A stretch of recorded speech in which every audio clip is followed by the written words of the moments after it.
Welcome back to Lowe's Motor Speedway. After an hour of Legends and Bandolero car racing, the track has been scraped up and cleaned up, and we're ready for round 2 of the NASCAR Nationwide Series practice. They will qualify on Saturday and race Saturday, so it's kind of a 2-day, 1-day format with 2 practice sessions today. And it's been eventful. Only one of the non-claim jumpers, Johnny Chapman, practiced in the top 10. The rest were all Cup regulars. And the next fastest of the column nationwide regulars, if you will, Justin Allgaier, the rookie. Well, when you think about what went on that first practice, I mean, it was so eventful in so many different ways. Engine issues for the guy who was the fastest one, Kyle Busch. They had to change that power plant. So, you know, they had that team lost a valuable practice. But to me, Mike and Hermie, I think you'll agree with this because you've driven this racetrack and you know how temperamental it can be. This practice is coming up now. This is the one everybody needs to get that really good feel for what they're going to need for a race setup come Saturday night. Yeah, a lot of these guys, the first practice, just kind of getting the cars shaken down, get a feel for them. This practice from 6 to 7, the race is Saturday night about 7:30. This practice right here will give the guys a lot more indication of how the cars are going to work under race conditions. So is it fair to say we've had a test session and now we have pre-qualifying practice all on the same day? I agree with that, but I think I'd rather say it more like we're going to have pre-race practice because I think this is really more important for the race. I think where qualifying is tomorrow at 3:45 is kind of like this, kind of take your best shot, get in the show, but be ready to be able to get the job done. Well, speaking of shots, Brad Keselowski has taken not 1 but 2 in round number 1 of practice. Here is the first one. Hard against the wall, exiting turn number 2. Here's his onboard. So pretty well used up that Chevrolet. So the backup car came off, and at the end of the session, pow! Instant replay, Mike. Instant replay. Same song, second verse. So Dick Berggren now, what will they do? Well, the garage door is closed, Mike, because Keselowski and company are out of cars. Both of those accidents were caused by right front tire failure that was mechanically induced. Potentially the anti-roll bar bolt got into the first one, cut a nice ring around it on lap 1, cut it, blew the tires. Second one was a bolt that was left out of the right front corner. So they're back working on a car that they originally planned to run at Dover. They're going to try to convert it, bring it here on Saturday morning, try to qualify it, and make the race. Have they got their work cut out for them or what, Chris Devoda? That's right, Dick Berggren, they certainly do. And right now, so does the team of Jason Leffler. If you look at the point standings, things are going very well for Leffler. If you look past Kyle Busch, Carl Edwards, Leffler is 3rd in the standings. But right now on this racetrack, they have 2 issues. They are bottoming out and they are too tight. I'm listening to Jason Leffler right now. He just said to his team, same problem, we are still hitting the racetrack. Well, they'll have this hour to work on that. But Jeff, let's go back to the Keselowski situation. First is a bolt that protrudes too far and gets into the tire. Right. Second is a bolt left undone. You know, these are professional race teams. These fellows work on these cars full time in preparing them. How do we get into a situation like this? Somebody is not doing their job, Mike. And I mean, you hate to say it that way, but I mean, I'm a former crew chief, and I'm going to be honest with you right now. It would be my responsibility to make sure that car, I mean, one of the things that I always did was look at the throttle, look at the shocks, look at the sway bars, and make sure before that car went on the racetrack that I personally saw that all these important pieces were in place. And also it goes back to your car chief. If you're a crew chief who really heavily relies on your car chief, it's his responsibility to eyeball all that stuff to make sure that the wheels are on and tight. And that is something that's unacceptable. And every driver, and Hermie, you'll back me up, every driver expects when he gets in that race car to keep the wheels on it and not have to worry about crashing it on the first lap from mechanical failure. If you mess up, hey, game over, it's your problem. Well, I'm thinking as a driver, Mike and Jeff, as you both know, you expect your driver to get in this car when practice opens and go make a qualifying type run. You get limited sets of tires, only a few sets of times to get stickers on. So if you want your driver to get in that race car first lap on the racetrack and get in qualifying type, you know, mentality, the car, he's got to have confidence in his equipment. So just a very difficult day for that 88 bunch. Well, and Saturday, as you said, Hermie, Saturday will be even more difficult because the first laps Brad Keselowski will get in the Dover car once it gets turned over is when he has to go out to qualify. And look, you look at the 88 team, JR Motorsports, obviously one of the bigger, better financed teams in the Nationwide Series, but they don't have unlimited cars sitting in the shop ready to come to the racetrack this weekend. Then you look at if something happens to that car Saturday night, that puts them that much further behind the 8 ball for Dover, Jeff. It really does. I mean, this thing really gets deep in a hurry, guys. I mean, let's just face it. You know, this is the kind of thing that you never want to see happen to any team, whether it's a heavily financed team or if it's a single car operation. But it all goes back to confidence and doing your job and not making mistakes. And people will say, well, you're picking on them. You're being unfair about this. Brad Keselowski right now is probably nursing some sore knees and a sore neck from knocking that wall down 2 times in a row here at this racetrack. And it was not of his doing. And there again, you know, they have situations where they wreck enough race cars just out there trying to find that ragged edge. But we've already talked about it. Chris DeVota brought it up. The 38 car, they're bottoming out. They've been here for an hour and a half practice, and they go out the very first time on the racetrack in the final practice, still bottoming out. So what happens to the 88? He don't get a chance to try to make sure his car is not hitting anything. I mean, he could be in for a real long evening because we know he's going to start the race, Mike. Right. But he is surely at a disadvantage right now. Part of this we can talk about lack of testing, but these guys run tracks like this a lot, and you would think at this level that they would be a little more prepared to handle such things as what we've been faced with today. Well, early on, 6 minutes into this practice session, Kyle Busch is again quickest. Greg Biffle, Carl Edwards, Brian Vickers, and Paul Menard. Speed's coverage of Nationwide Series practice is brought to you by Nationwide Insurance, the official auto insurance provider of NASCAR. You know, I was looking at that Fast 5 as we went to break, and gosh, it looks almost exactly like the Fast 5 from practice session 1. Just in that 5th spot, substitute Joey Logano for Paul Menard. Menard was 6th in the first session, but otherwise, the fast guys are the fast guys. Again, I think when you unloaded here, and Mike, we talked about this in the first practice, and I think Hermie understands what I'm saying, is that I really believe the guys who raced in the All-Star race, which most of these guys did, they had an idea of what it was going to take to make this racetrack, you know, make them happy at this track. So they came back with a setup underneath these Nationwide cars that was really agreeable, and it's really paid off dividends so far. I think that little bit of extra understanding how the tires are working and everything else, I think really has paid off. And here's a guy right now we were laughing about earlier. He doesn't need that 5-hour energy drink to get him up on the chip. That's Brendan Gaughan in that 62 car. Currently he's 24th, but we also felt like the guys who ran over here in that All-Star race got a huge test session, again, to take information back to these teams to help them out. And I think it's paying off. Like right now, Brendan Gaughan, he's continuing to struggle here, and he normally runs pretty decent here at Lowe's. Let's take a look at his teammates. Stephen Wallace is up to 6th on the board, so maybe teammates can share a little bit of information and get the 62 up there a little bit quicker. And it's a fun racetrack to drive, Jeff, when your car turn 4. John West Townley, turn 4. Zaxby's car goes around. Looks like there's been some contact with the rear end, hard contact from the wall. And got away from right there on late exit, it looks like, and yeah, the pretty throttle. heavy. When you lock up the tires, you're along for a ride. You can't drive it no more. You could have saved that car right there. Well, you hate to hear that. A little bit of contention there between he and the crew chief, thinking, and what he's trying to tell him is when the car got sideways, he should have stayed in the throttle to try to keep it off the rear, keep the rear of that car off the wall, but instead he locked the brakes up and slid him back into the fence. This is no different than what we learned up in New England, you know, about driving on the road when conditions are icy. When you're hard on the brake like that, it's hard to do much. And what's your first instinct? Like steer. Yeah, what your first instinct is, Mike, once you lose it back into that car, is to try to keep it in the gas, stay in the gas to keep the back of it off the wall. But I got to tell you, in defense of John West Townley, that spin right there, Jeff, happened mighty quick. That thing looped around on him in a big hurry. Yeah, it really did. And again, you know, you wonder, you know, what he was thinking, what he was trying to get accomplished right there. But we saw the 75 car do the same thing in the first practice, so it's really not a surprise. Now, to Herbie's point, let's look at this in real time. There it goes.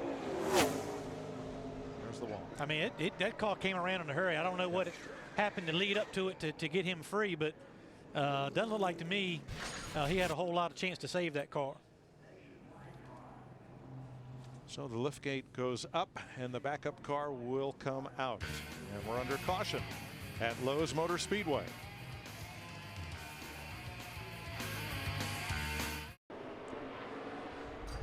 Wonder if I can get a deal on those wheels. Probably not tonight, because tonight is the season premiere of Wrecked: Life in the Crash Lane.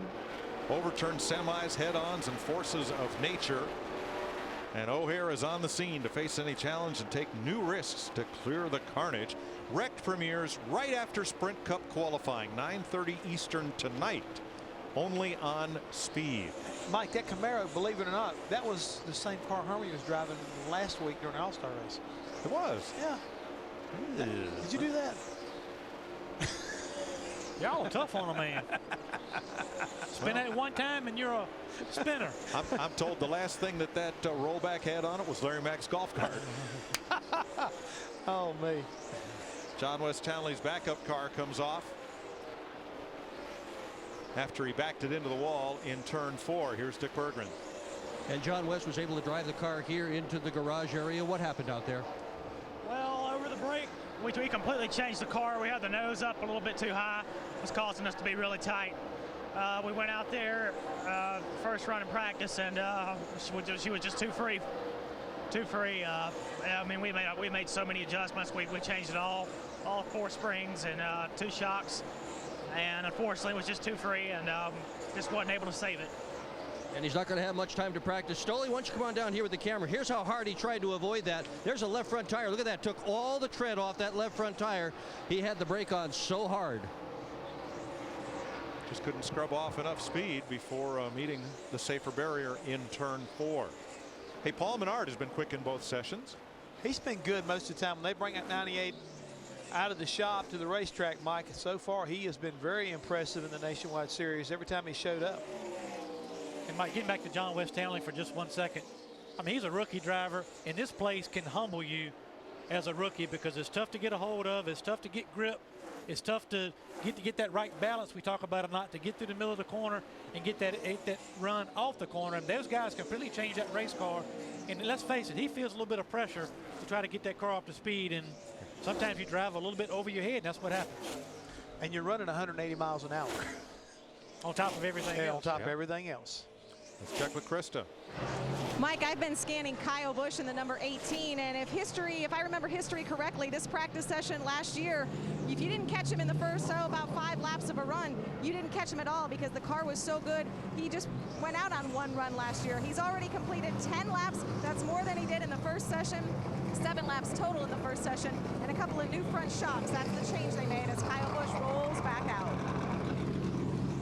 And Mike, she made mention about the 10 laps. If we take a quick look on our monitor where we can run a 10-lap consecutive run, he and Greg Biffle, along with Joey Logano, are the top 3 as far as that 10-lap run's concerned. And you know yourself, Hermie, if you get a car that's up there at the top of the leaderboard on a 10-lap run, that really helps you out.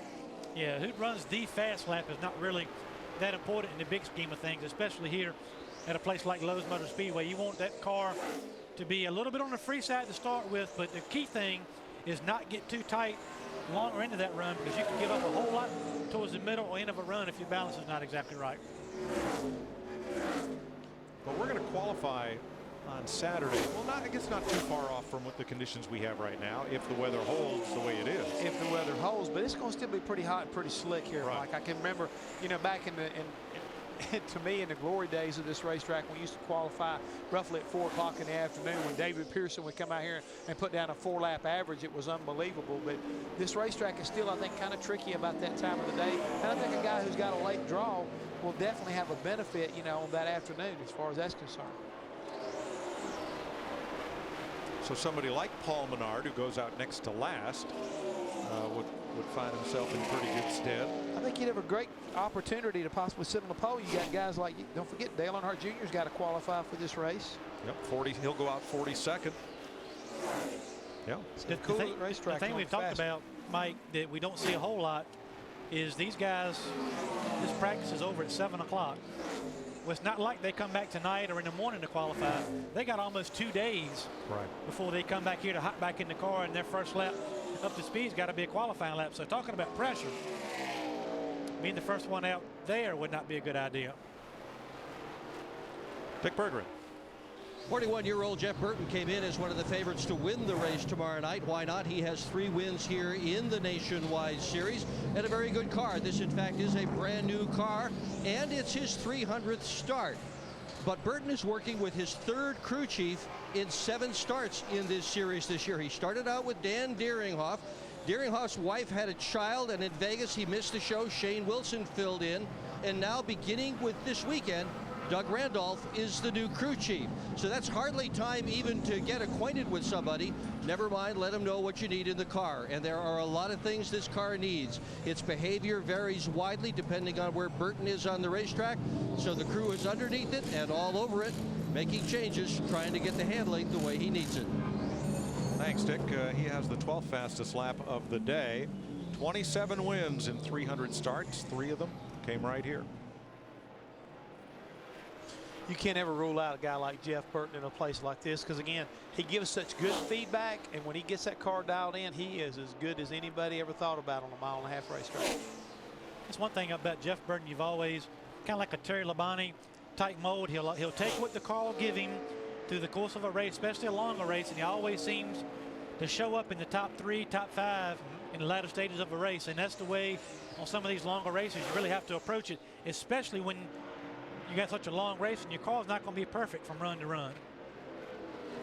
Look at Kevin Hamlin, who is 26 in the Go Canes Dodge. Carolina Hurricanes, formerly the Hartford Whalers, excuse me.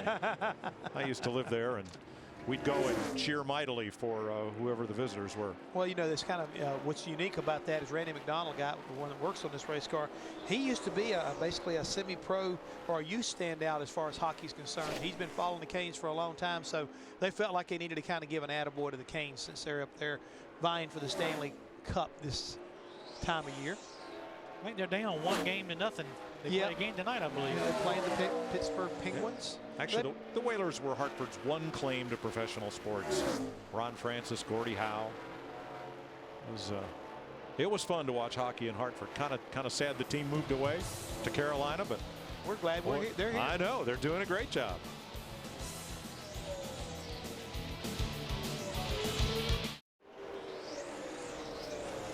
Next weekend, we go to Dover, Delaware, the Monster Mile, May 29th, 8 p.m. Eastern. The NASCAR Camping World Truck Series tackles the Monster Mile right here on Speed. NASCAR on Speed, be there. Krista? Joey Logano is in the garage stall. Joey's car was loose overall to start this session. It has gotten a little bit tighter, but he has lost front grip. Remember, Joey Logano has a birthday coming up on Sunday. He would love to celebrate with a win here Saturday. And Mike, you guys were talking about the advantage. Guys qualifying late. Joey Logano goes out 27th. Good point. He'll turn 19 this weekend. Mike, did you hear what he wanted for his birthday? No. He wants to win the Coca-Cola 600 on Sunday night. He and 42 other guys. Exactly. Whose birthday it is not. They may have something to say about it. Well, only 2 NASCAR drivers have won on their birthday. That's in the Cup true. Series. That is true. Cale did it twice. Bergie. Well, interesting story on Mike Bliss, Mike Joy. He has a grand total of 1 win in 153 starts in this series, and that win came right here at Lowe's Motor Speedway in 2004. So he comes in as a bit of a favorite because he always does run well here at Lowe's Motor Speedway. But in the earlier practice today, Bliss missed a shift, the result of which was the engine went bye-bye. They had to change the motor. He lost most of the first practice. Right now they are making major changes in the suspension of this car to try to get the handling down. Thanks, Dick. Let's update a story from earlier in the day we brought you during the Sprint Cup Series, and that is Carl Long. You're looking at the spotter's perch for the Nationwide Series. Carl works full-time for the number 24 team, and part of his job is as race day spotter. His Cup engine, the one he had problems with during All-Star Weekend, was removed and found to be fractionally over the NASCAR 358 cubic inch limit. NASCAR handed him their version of the death penalty, 200 grand, 200 points, 12-week suspension. Carl has appealed. He and his wife have appealed, and during the appeal process, Carl is still able to be at the track, be in the garage, and work. So he's doing his day job up on the roof as one of the spotters for the Nationwide Series. But once the appeal is heard, if the suspension is upheld, he will not only lose the opportunity to run his Cup car, but he'll likely lose his job with the 24 Nationwide team for that period as well. And I think everybody needs to understand that NASCAR followed the rule book and did the right thing. I mean, 358 cubic inches is the max. It doesn't make any difference if you're 1/1000th or 1/1,000,000th over. If you're over, you're over, and Carl has acknowledged that. He's not disputing that. There was a mistake made, and I mean, they were like 17 thousandths over. I mean, it was nothing, but it's still, the rule was broken, and this is the procedure that has been already established for something such as this. That's so it. they have to basically, you know, charge him with the crime, and then he'll get an opportunity to appeal to a competition court or board about the severity of the penalty and different parts of it, and then they can make a decision which could affect whether or not he winds up serving, you know, all of it or part of it based off of what they deem, you know, that they feel like is acceptable or unacceptable. All right, well, he's up there spotting for Eric McClure. And Jeff, keep in mind that appeals board has the opportunity to negate, reduce, or increase those penalties. And on the measurement, there's no appeal to a measurement penalty. You're about 4 over the 6. But that's Carl right there talking to Carl 24. indicated they bought that engine the start of the year. They've been running it all year. It's down on horsepower. It overheated a couple of times, and I think his best shot might be to throw himself All clear behind him now. Plenty of room. On the mercy of the appeals board and say, look, this engine has been run. The overage is due to wear. We've not torn it down. We don't have time to do those kind of things. It's still out of spec, but hopefully there's some mercy in the appeals process. And I mean, $200,000, that'll put Carl Long out of business. Oh yeah, I mean, by a long shot. Again, that's part of what the rule and part of the game that we play is, and it's unfortunate, Hermie, but you know, it does happen. It wasn't done intentionally on his part. But again, this is not NASCAR overreacting or being unfair about it. Well, NASCAR, anytime they hand out a penalty, they will tell you it's not up to us to decide what the intent was. Right. But I'm like you guys. I mean, they have to draw the line the same for everybody. But you got to hope, like Mike said, when Carl goes in front of that board, when they take all things into consideration, the race it was, his situation, his standing, hopefully they'll have a little bit of mercy for him. You know, all we can hope for is that they may get something that I have received in my days of driving on the highway, a PJC, a prayer for judgment continuance type situation. You know, the judge can say, okay, if we don't catch you doing something else wrong, well, we'll tell you what you do. We'll reduce it down, and as long as you don't make a mistake with the next year, maybe we can kind of forget about it. We'll have to see. You know, hopefully the competition board will see fit to give him a break. Well, I'm pulling for him, I am Jeff. too. Here's a young fellow who has given this sport everything he has, and yes, he's out of spec. Right. There is no question of that, but we'll just hold a good thought for him and hope things turn out okay. Kyle Busch, Greg Biffle, Carl Edwards fastest in this second practice for the Nationwide Series.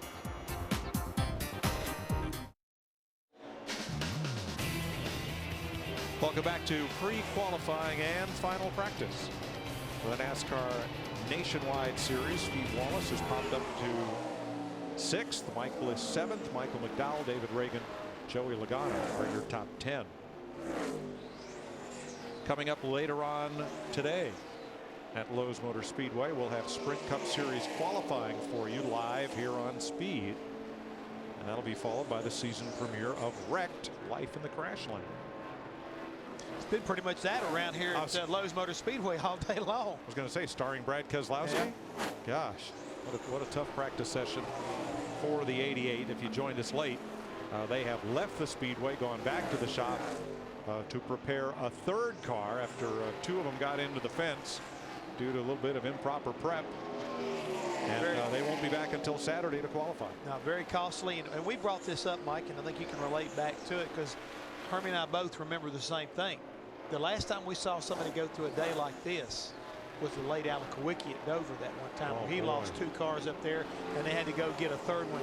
And it wasn't right across the street, you might say. It was like a 16-hour round trip to go to back to North Carolina and get another car to come back to run the race. And they didn't have people sitting there waiting to bring another car if needed. You're right, Jeff. They had to go get it.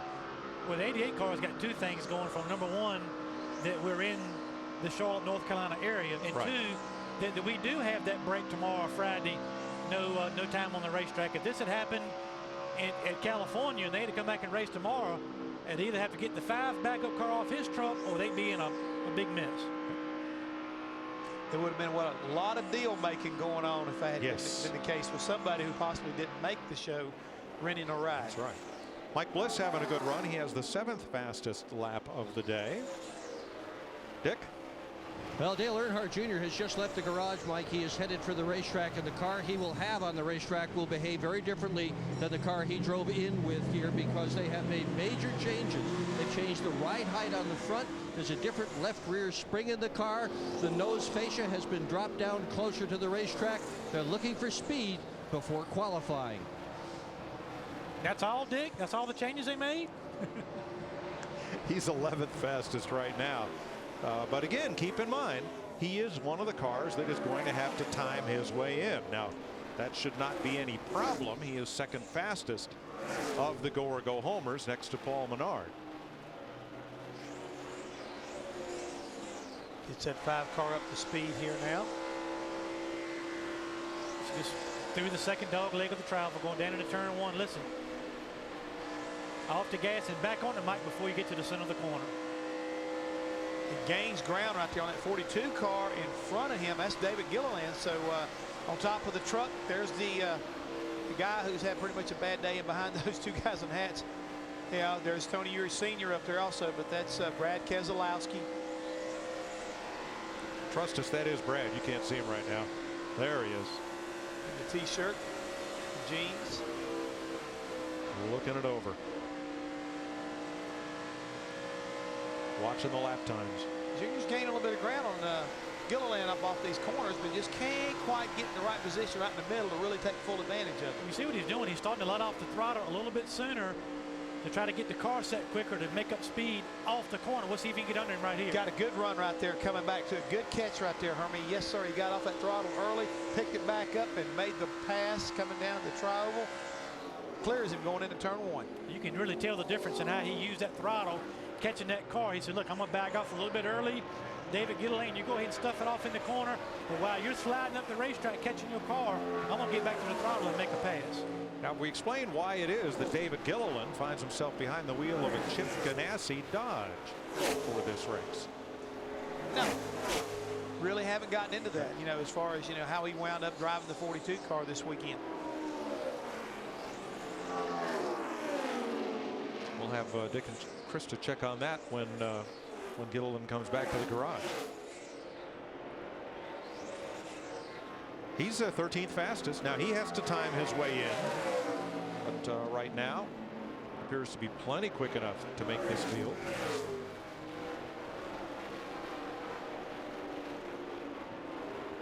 He does have the real deal on his hood. Well, that car is normally driven by Kenny Hinton. We'll check further for you. Brian Vickers jumps to the top of the board. Quick lap by Brian Vickers on his 21st tour of the track. Has moved his number 32, the Dollar General Toyota, Todd Braun, up to the top of the board. I don't guess that should really surprise us. Former nationwide champion right there. Used to be pretty stout here at Lowe's. Now we're watching Joe Nemechek in the 87. Pretty good little battle between him and Talladega winner David Reagan out of the Roush Fenway stables in that number 6 car. You know, he's not back in the car this weekend, but Eric Darnell did a nice job in that car, especially at Darlington.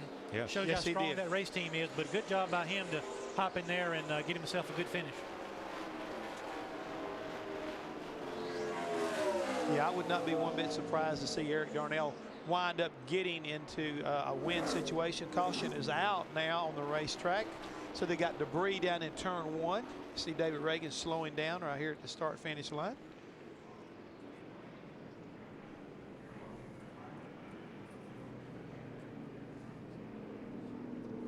Kevin Hamlin bringing the 81 back to pit road. There's the Carolina Hurricanes logo. Let's say our team, our time. Right there. Along with D.H. Griffin. They have played some inspired hockey this year for sure.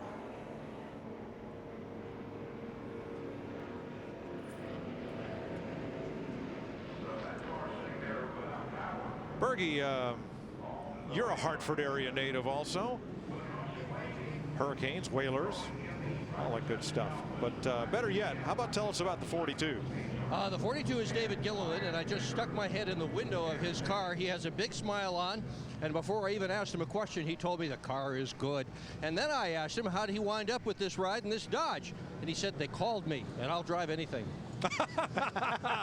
Great answer. I like that. It's making a good showing for sure. Absolutely. Remember, it was Gilliland who came to Cup prominence when he won a race at Kentucky, was it? Yep. In this series, driving for a part-time team. I think he won that race on a Saturday night, and Doug Yates caught him on Monday. Got him a start. Now here's a Keselowski car, and of course the Keselowski family is from Rochester Hills, Michigan. That's not far from where the Red Wings play. So instead of a sponsor, they have Go Wings, and of course Detroit likes to consider itself Hockey Town. I'd rather call it Motown, but I guess there's more hockey players than cars coming out of Detroit these days. Today, you'd probably have to say so, Mike. Let's call it Hockey Town.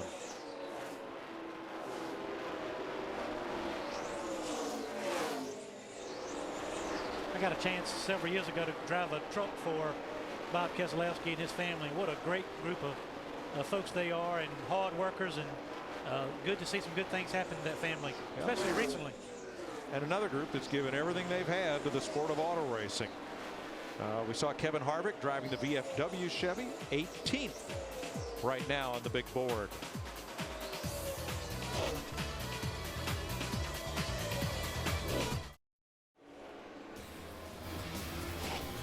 Sunday NASCAR race day takes center stage in Charlotte. Find out how NASCAR's big names prepare for the longest event of the season. And don't miss Wendy's Real Deal interview with a rejuvenated Mark Martin. NASCAR race day built by the Home Depot. Live Sunday, 3 Eastern. NASCAR on Speed. Be there. Here's Jason Keller, who is 16th. With the best lap of 178 miles an hour. And the Scots Ford. Mike, just looking over the board here, look at how many laps a lot of these teams have already put up in this final segment.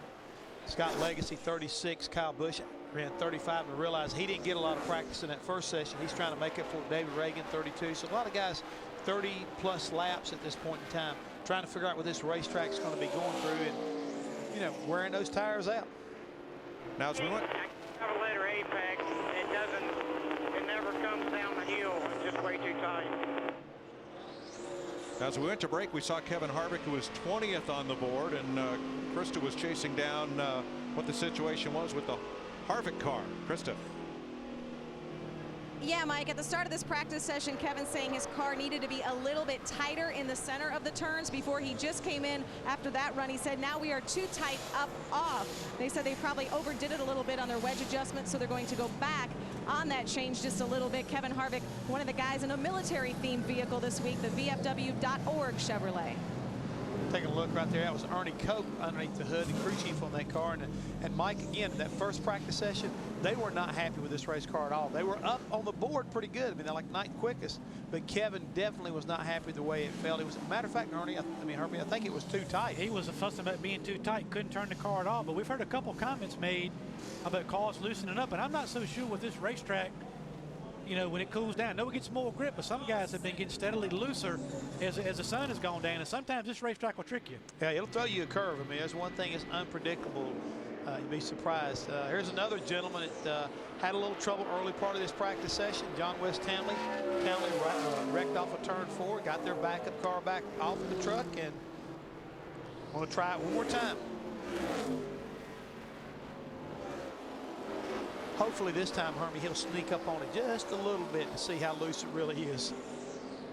That's a tough situation. You heard him say you went out didn't like what he had in between practices. That team completely rebuilt that race car, and maybe he just didn't feel it out enough getting up to speed. We got himself in trouble, which could happen fast at this racetrack. And I agree with you there, but I think in a situation like that, being a former crew chief, you need to coach your driver sometimes. Remind him, hey, we just got through changing a lot on this race car. Run it through one corner, see what you feel like. Go down the back straight, run it through the corner. Let's don't just jump out there and go crazy. I know people, emotions sometimes get the best of everybody at this level of racing. The only thing that concerned me about that radio communication before from the crew chief is that's when a young guy needs a little bit of support, and it seemed like that they were a little bit irritated with him. And Jeff, he's doing just that. He ran that lap. That's his first lap on track in the backup car. 164 miles an hour, not really up to speed. Call that about a 90% lap, just to kind of 29. He's in your mirror. Just kind of feel things out. And Hermie, I don't know if so much if that was the crew chief or the spotter. This sounded like the spotter right here giving him the information that Jeff. 29 outside, clear behind the 29. So sometimes, you know, well, I know a spotter ought not be telling him how to drive. Exactly. The spotter's up there to do one thing, keep him out of trouble and avoid accidents. I get real concerned. Even if it was a former driver up there, you got to be careful how you coach a young man like this. And that kind of did you see the sparks fly out of the 5 car? He is bottoming out like a Roman camel. To me, that kind of talk, when you're talking to a young driver like that, if you want to have that kind of conversation with him, it needs to be kind of in closed doors up in the hall or talk about it. No need to make it worse and get on the guy while he's still sitting in the car after he's crashed. Yeah. I'm not sure I want to hear about Sparks and Klondike bars in the same sentence, you know. I hear you. Well, you heard Dick say they were lowering the front valence of this race car to get the front on the ground. Maybe they went too far, Jeff. Might have, because again, he had a lot of sparks right there, but he got a clean cut right there going down into turn 1, and he'll make his way back to the garage area. And undoubtedly, he's either happy or he feels like he can't do any more for it, so he's already headed to the garage. We got about 10 minutes left in practice. Well, let's go down to the garage. Here's Dick. Did I tell you guys I got a Klondike bar during this practice session? You did? You had? Yes, I did. Did you bring enough for everybody? No, I just ate the thing myself, but I didn't eat in front of you, so that was probably good. Okay. This is the fastest car in Lowe's Motor Speedway tonight. This is Brian Vickers' hot rod.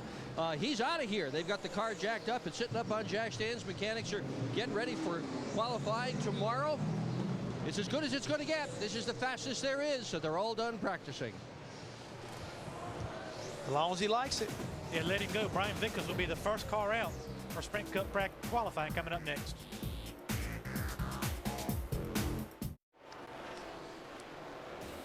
Pretty good lap. Tomorrow night, don't miss NASCAR Trackside on Speed. Jimmy Johnson is the featured guest in the Ultimate Friday Night House Party down in Uptown Charlotte. NASCAR Trackside, 7 p.m. Eastern, only on Speed. Can you explain that down in Uptown Charlotte?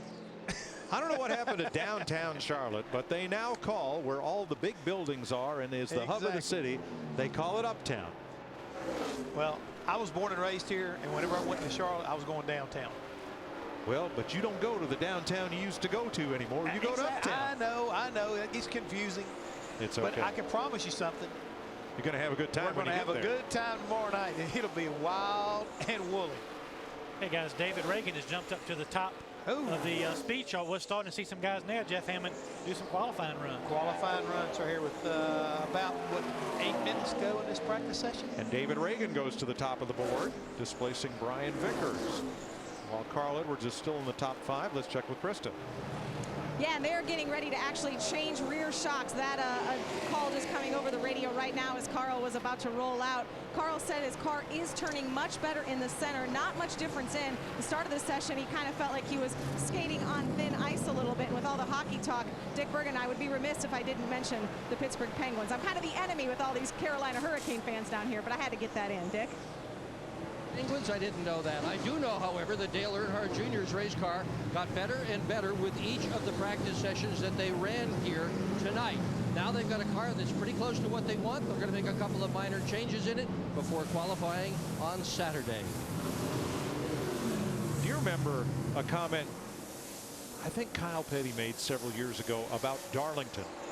And he said they got the mineral pond next door. They ought to just take this place and just fill it up with water and run boats in it. Right. Down at Daytona today, you can. No way. Daytona International Speedway is underwater. Torrential rains 14 inches worth in the last several hours. You cannot drive in the tunnel.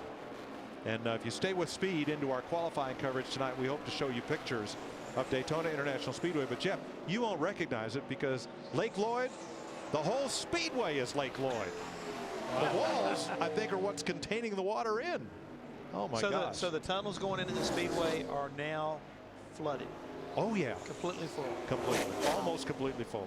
That big tunnel down in turn number 1. You might, on a bass boat lying down, squeak through there. It's hard to believe. That's a lot of rain. Now, I've seen it rain hard at Daytona. I've never seen it rain quite that hard. Of course, the water table's so high it has nowhere to go. So, folks, you can look on the internet, or later tonight during qualifying coverage, maybe we'll have some photos to show you. Taking a look right there, the car 01 of Danny O'Quinn. I saw that sun drop on the hood, made me start thinking I need me a sun drop. I'm a sun drop fan. Okay. Well, I'm a Danny O'Quinn fan. Here's a fellow, I think he made Rookie of the Year. Yep. Ran out of funded rides and trying to fight his way back to the top tier of this series. And seemingly he has the talent. So hope he can make it happen. He definitely has the drive as far as that's concerned. And Kristen, I believe you caught up and know a little bit about what's going on with Joey Logano. I do indeed, Jeff Hammond. The last run, Joey actually was talking about his car only being good for a few laps and then it would start to plow. Well, now they have a bigger problem. You see it up on the jack stands. They are checking the wheel weights. They thought one might be missing because his car on that last run had a wicked vibration. Now, I like what's on the right rear quarter panel of that car. All of these companies that say, hey, store 298 today, this is the first company that actually tells you where that store is. So if you're in Burlington, Vermont, probably Dave Moody's up there in line to buy games right now. How about that? Greg Biffle is now fastest and Paul Menard is second.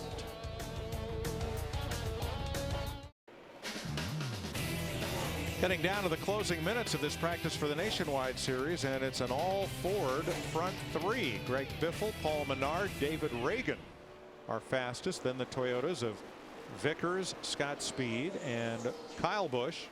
The Ford of Carl Edwards, Bernie Lamar's Toyota, Stephen Wallace in a Chevrolet, and David Gilliland in a Dodge, the top 10. There's Carl, 7th quickest right now.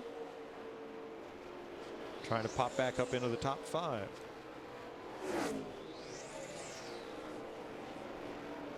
Carl's been saying all day long he really likes this Nationwide Series car. In one more little attempt on the racetrack. Look, he's taped up making a qualifying run, Mike. Yep. He ran a 29.99 earlier. He got through turn 1 and 2, really impressive. Sailed her off down there, hung that white line. See what he does down there in 3 and 4. Big arc, got to the bottom of the racetrack like he wanted to. See if the stopwatch reflects the good line here. I'd say so. To the top of the heat. 29.67. P1. Yeah. Fastest lap of the day. Knocked his teammate down, Greg Biffle, beat him by a couple of tenths. So now 4 Fords at the top of the board. But Hermie, you said something about how if the car is working here, this can be a fun racetrack. Watching him run that lap, man, it may have took his breath away, but that race car looked like it was on a rail. I mean, he sailed her off, kept it out wide. I mean, just sailed off, hit right to the bottom of the middle of 1 and 2, down that back straightaway, did the same thing in 3 and 4. I mean, and put down a pretty impressive lap. What you look for, Jeff, as you know, when you haul off into these corners, you try to get to that white line. Well, Carl was like effortlessly staying around that white line. What you don't like is when a car gets there to the middle of the corner and does that 4-wheel skate at the racetrack. That's when you know your car's not like you wanted to balance and you can't get back to the gas. But a great looking lap by Carl Edwards. Yeah, looked like he had plenty of grip and plenty of balance, and he definitely had plenty of throttle giving it to her. David Gilliland jumps up from 12th to 10th with the lap he just ran, 180.03.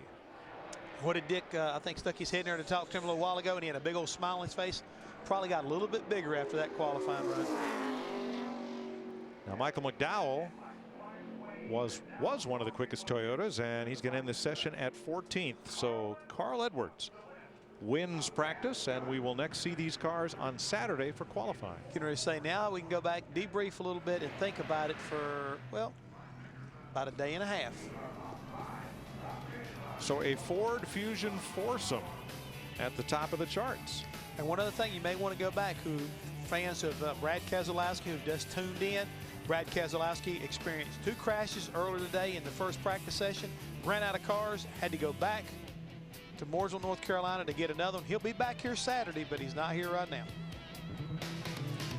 48 cars, which means 5 will go home in qualifying for the race here at Lowe's Motor Speedway.